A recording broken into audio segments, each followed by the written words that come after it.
New at 6, the future of abortion access in Iowa is now in the hands of the state's highest court. The Iowa Supreme Court heard arguments today in the battle over the state's blocked 6-week abortion ban. KCCI's chief political reporter Amanda Rooker lays out the arguments on both sides. Amanda? Scott, Stacy, Governor Reynolds is asking the state Supreme Court to reinstate a law that the Iowa legislature passed back in 2018.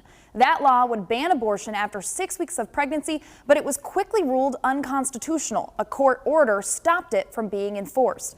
But Governor Reynolds says things have changed after Roe v. Wade was overturned last summer, and a state Supreme Court decision last July ruled that Iowa's constitution does not protect the right to an abortion. Now Reynolds wants the hold to be lifted and the 6-week abortion ban now enforced in Iowa. She says it's a reasonable law to protect life. But Planned Parenthood of the Heartland lawyers say the state missed its window to appeal years ago.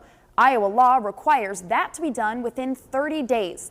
They also say banning abortion after 6 weeks of pregnancy would create more burden than benefit, which they say makes the ban unconstitutional.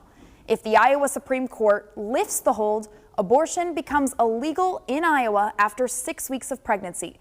If the court keeps the hold in place, abortion would remain legal in Iowa through 20 weeks. Both sides made their pitch to the state Supreme Court today.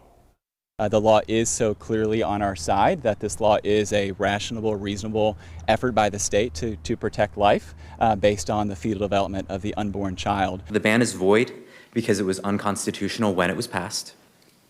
Second, Iowa procedures do not permit the state's motion.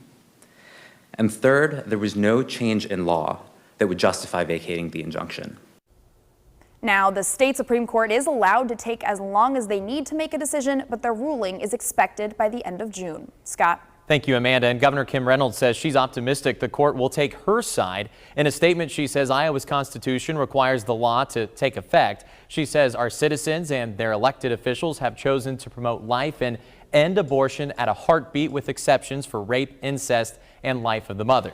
The top Democrat in the Iowa House promised her party will not stop fighting for abortion access. House Minority Leader Jennifer Converse called the hearing the latest reminder that Governor Reynolds and Republican politicians will stop at nothing to end reproductive freedom for Iowans.